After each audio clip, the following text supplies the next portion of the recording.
Turning your engine, then J706.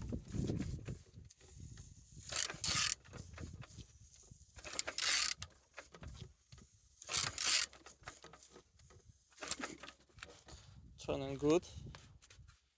At the front engines looks good, as you can see, no damage. Compressor look nice. Look as well on altimeter, no broken. And on these sides everything nice, as you can see. Starter, no damage.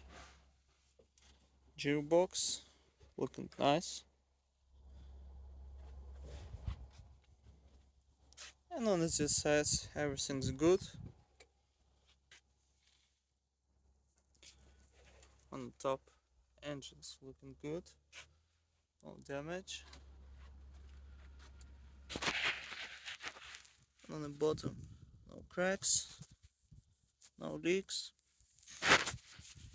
And turning your engine, then J706.